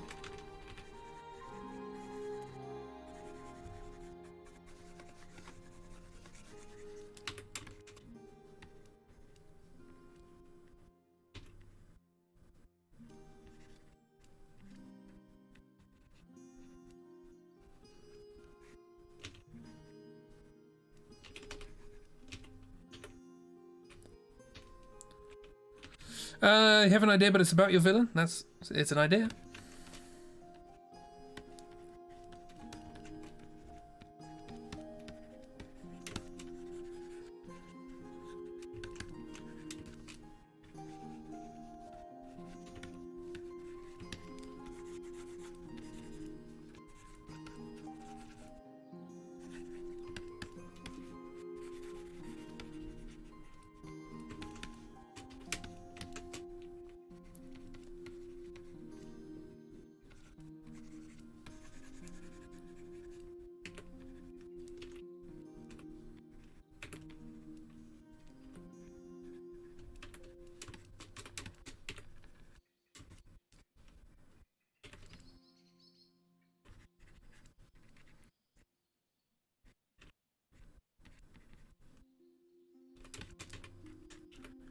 Trying to get that contrast up and running.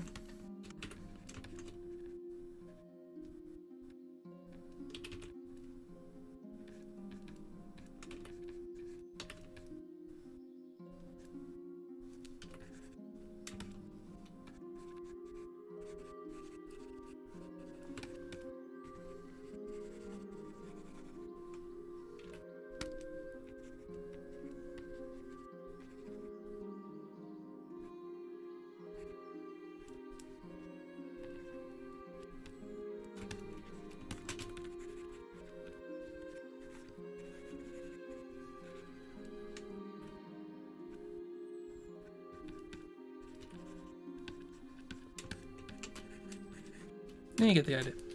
Don't know about mystical mumbo jumbo. Why do we have so many of those? I don't know. The proportion with which they appear is approximately equal to the proportion with which they would appear in any Final Fantasy story. So I think Final Fantasy VIII is probably pushing that average up a bit. But you know, blame Final Fantasy. The villains in the Shrimp God cult and gain some new some powers, but at the expense of her body. I'm going what's it called? Full Metal Alchemist kind of thing. I want to say Mo knowing things about stuff about Shrimp God, getting weird flashbacks she's never experienced, but also that seems like a cop-out, and also might give away too much info for that point in the game. Maybe. Could be another portal. She just has to keep going here now to top up her powers. Maybe. Ideas, many ideas.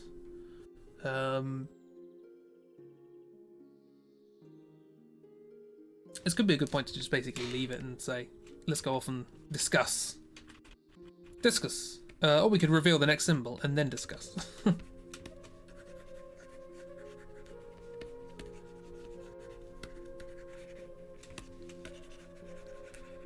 More random crags.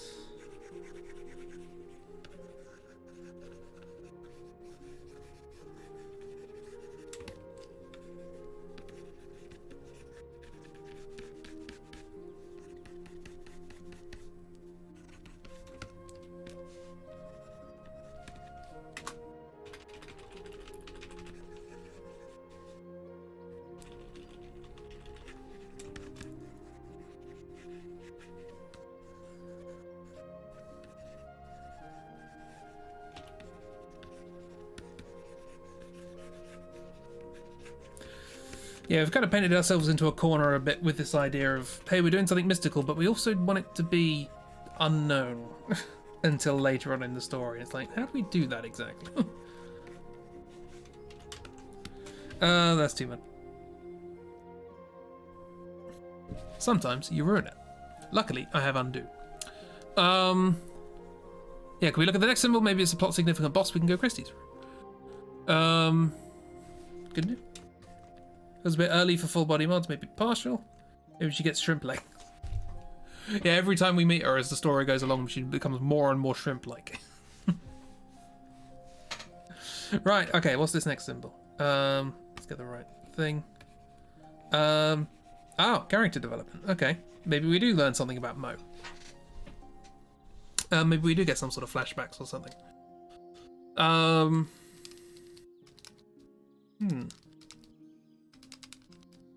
Flashbacks, flash forwards.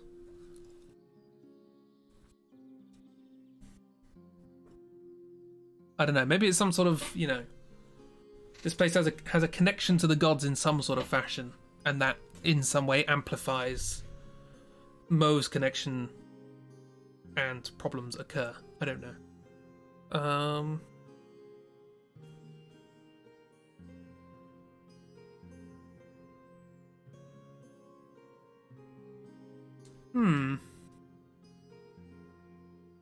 Yeah, so this is some sort of character development.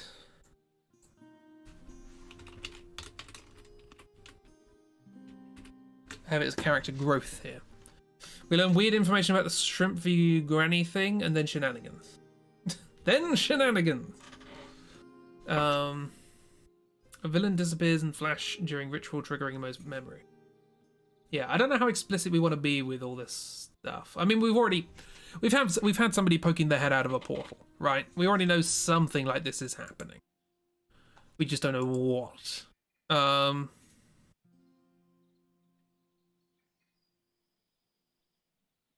it should be on a mural. Maybe we find a mural of like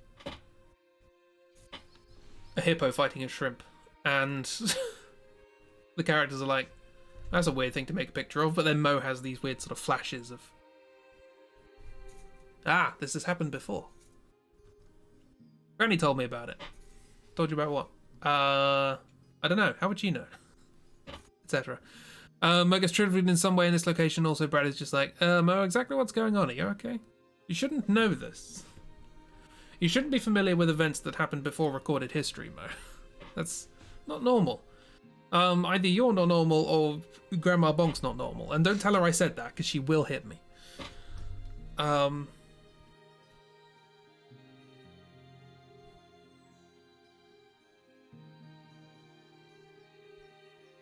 Yeah, we could be getting sort of like... I don't know what they taught you at nurse school, but I don't think this was part of it, no.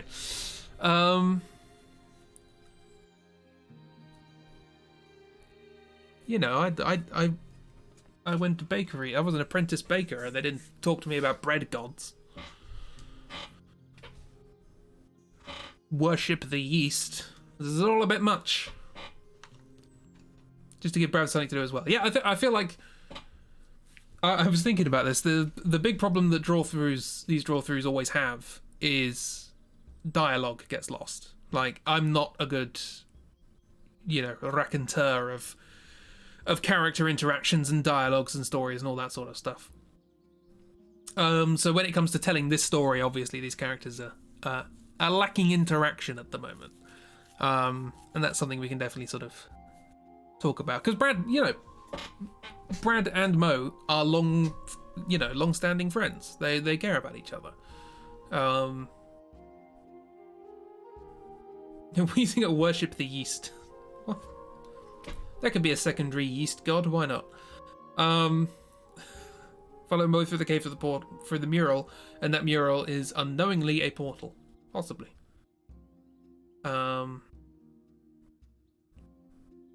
We need a secret boss, don't we? I always like a weird secret boss. The optional really, really hard boss. Because sometimes it's just a big dragon, sometimes it's a machine, but sometimes it's just a weird thing. Like a swirling ball of energy, or the physical manifestation of penance. So why not yeast?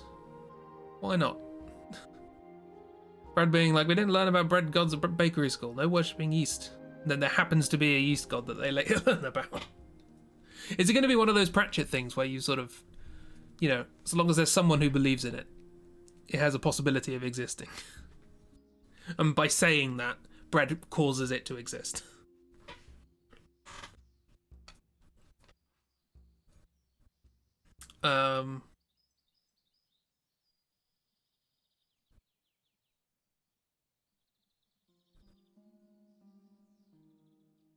I don't know. I mean, yeast isn't yeast a fungus? Is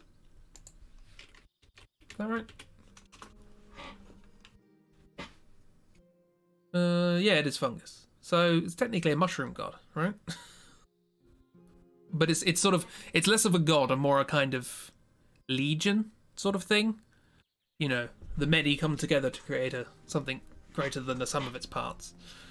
Brad spoke yeast god into existence the same way we spoke shrimp god into existence. Oh no, we are speaking into existence characters who are speaking things into existence. This has to stop at some point. So long as the yeast god doesn't say anything, we're fine. If the yeast god, invents a jellyfish god, we're in trouble. So, mushroom god, mutant yeast, mutate the yeast into monster that obeys them. I mean, we could have yeast monsters. I don't know what they'd look like. But that's part of the fun, isn't it?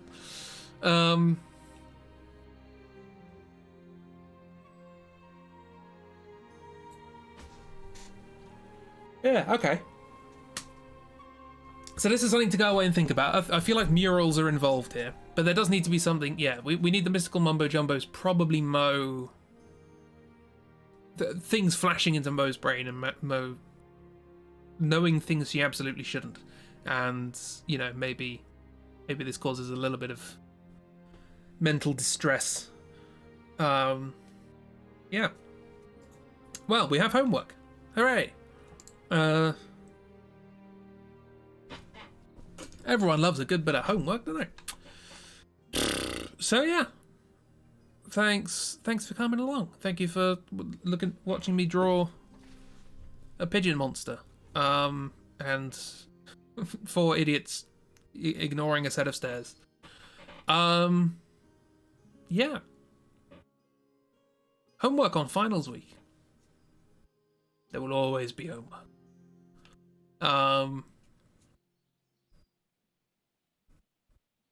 Ending stream with a happy, relaxed sigh as usual. I call it a yawn. Oh, I just stifled the yawn there. I could have turned on the reverb, couldn't I? Let's bring that back up just in case. Didn't reverb the yawn. Yes, I've got it back up. Is it working? Is it on? I can't hear it. I don't know if the reverb's on. But yeah.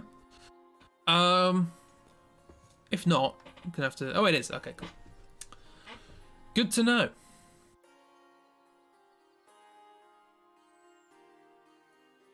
So yeah, thanks for coming along. Tomorrow. Oh yeah, tomorrow we're playing a game. I don't know what. But we are. Yeah, I'll have to have a look. Gam. Singular gam. Yeah, I'll have a look. I've got a load of games. I'm trying to. I want something that's the antithesis of the sort of games that we've been playing recently. The kind of quiet, organizational sort of things. I want something with narrative and characters. Yeah. We'll see. Hope you have a good week. I hope you have a good week. Hope everybody here has a wonderful week. Wonderful. And that we try and work out what on earth's going on in this story. No, you know you.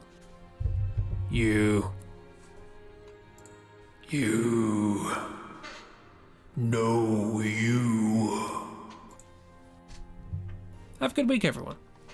Yeah, I'll see you around. I'll be back on Wednesday. I will leave you with the sultry tones of Adrian von Ziegler. Have a good time. Look after yourselves. Goodbye.